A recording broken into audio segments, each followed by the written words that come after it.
In a mature representative democracy, voters play a key role in governing. Nowhere is that more true in California. In this chapter, we'll take a look at direct democracy in a hyper-pluralistic age in the state of California.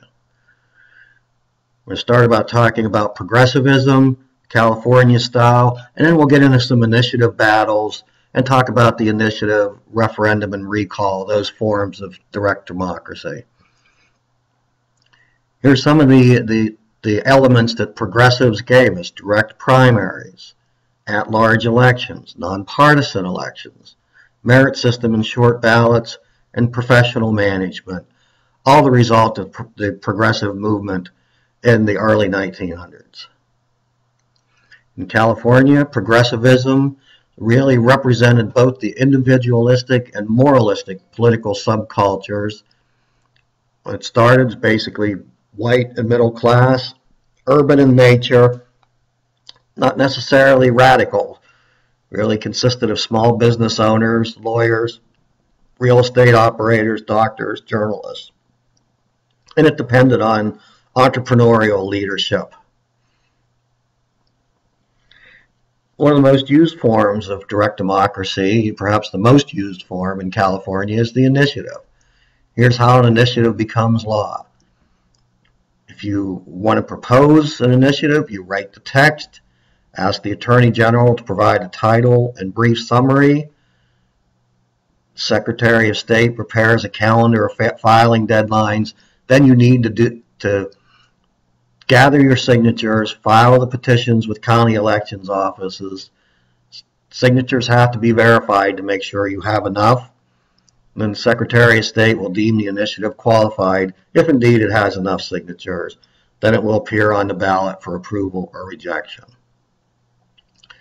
Here's some selected initiative battles in California, some significant ones.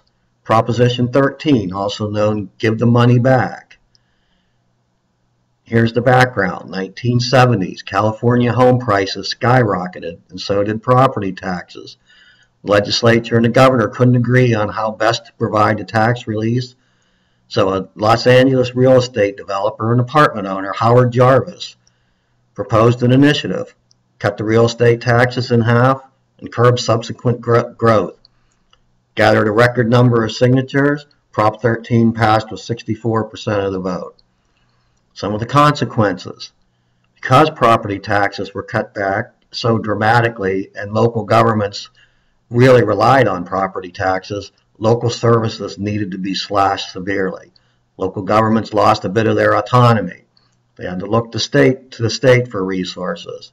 Property tax growth limited really encouraged local officials, in addition to looking to the state, to levy myriad fees and approve land use projects that the general sales tax not constrained by Prop 13.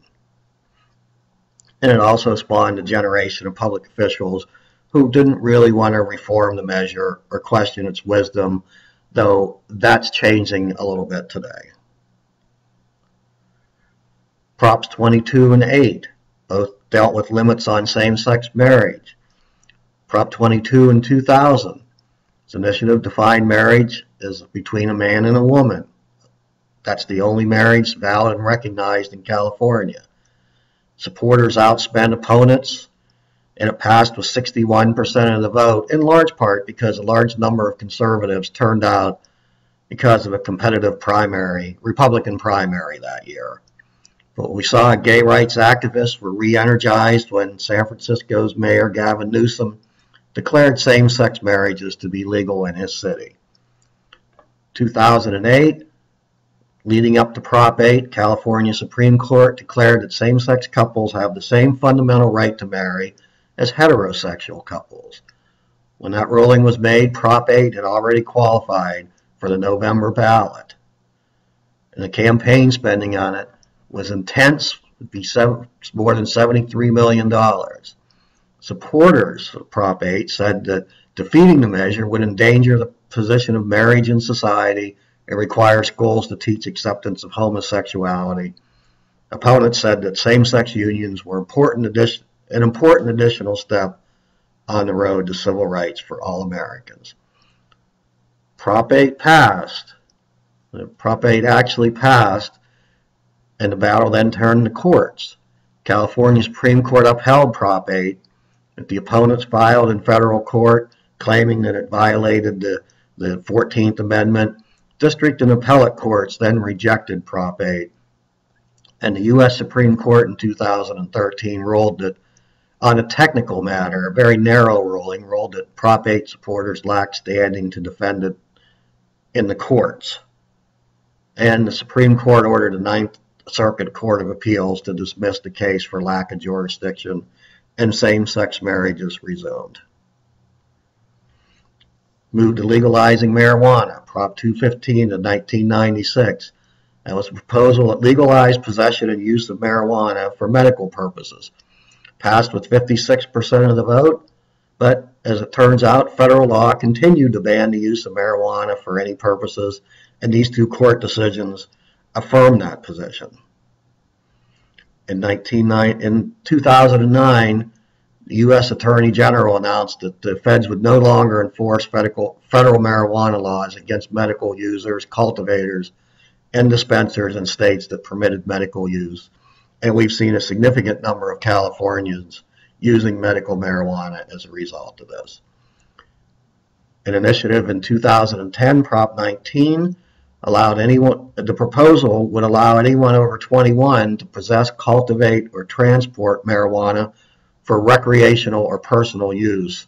And even though supporters of this initiative vastly outspent opponents, the initiative lost.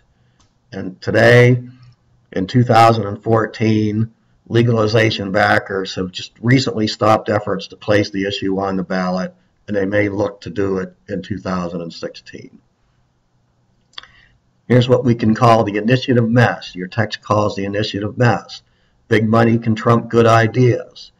Unelected persons can rival the power of elected policymakers. Television's unduly important.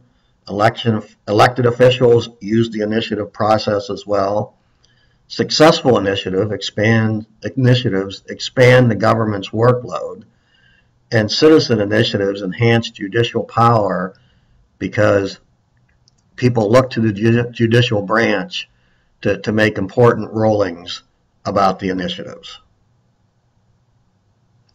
We also see politics of ballot propositions really driven by the opportunism of special interests.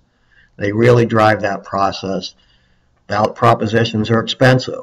$500,000 to $1 million to qualify, millions more for a successful campaign. We saw the large number of Prop 8. Tobacco companies have spent a lot of money defeating initiatives, and you see in any given year now total spending for campaigns for or against propositions about $300 million. Take a look at this list. Topics of initiatives are really wildly varied and controversial. And the reality is that the track record, about 1 in 3 of initiatives are actually adopted. Another form of direct democracy is a recall. One of the least used forms empowers voters to remove office holders between scheduled elections. Please review the process on this slide. And the referendum, that's a process that allows voters to nullify acts of state government, and the process for a referendum is also available on this slide. So the 3 basic forms of direct democracy that we see in California: initiative, referendum, and recall. Let's just look briefly now at the legacy and the paradox of the direct democracy movement from the progressives. That people say that it's really created a hybrid democracy where people share power with the government. But they also said there's something of a paradox in that legacy, that the same reforms that have given voters ultimate power also have contributed to the policy and political gridlock that we observe in California today. Please use this PowerPoint as well as the other information in your course documents to prepare for your weekly quiz. Good luck.